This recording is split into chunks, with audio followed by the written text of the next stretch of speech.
Salam əziz izləyicilər, sizinlə Qanun Nüsü var kanalıdır və bugünkü bizim mövzumuz 19-cu əsr Avropa zinət əşyaları olacaq. 19-cu əsrdə aristokrat xanımı və orta təbəqə xanımını bir-birindən həmən fərqləndirə bilirdilər və əsas meyar burada gözəllik yox, zinət əşyaların forması, onların necə taxılması və onların təqdimatında olmuşdu.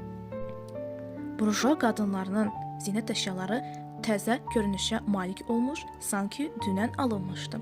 Aristokrat qadınların zinət əşyaları nəsildən nəsilə ötürülürdü və buna görə də bu zinət əşyaların üzərində bir neçə əsrin izini görmək olar. Burjua qadınları öz statusunu göstərmək üçün yüksək meyarlı, çox şux parıltıya malik olan qızıl və böyük kontrast daşlardan istifadə edirdilər. Misal üçün rubinlər.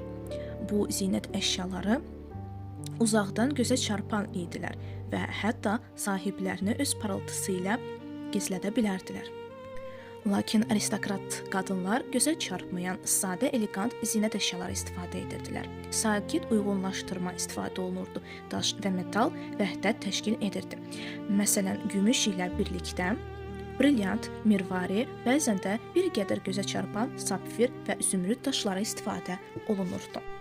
Bu aksesuarlar libasla vəhdət təşkil edirdi, geyimi arxa planda qoymurdu.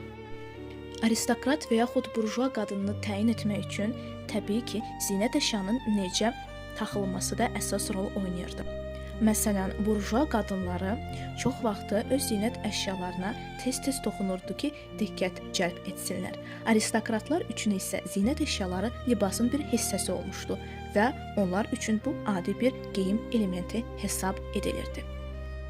Ümid edirəm ki, video sizin xoşunuza gəldi. Bəyəndinizsə like qoyun. Hansısa bir təklifləriniz varsa, rəylərdə bunu qeyd etməyi unutmayın və çox-çox bəyəndinizsə bu videonu öz dostlarınız və tanışlarınızla paylaşın ki, bu məlumatı daha da çox insan bilsin. Sağ olun, salamat qalın. Gələn görüşlərə qədər.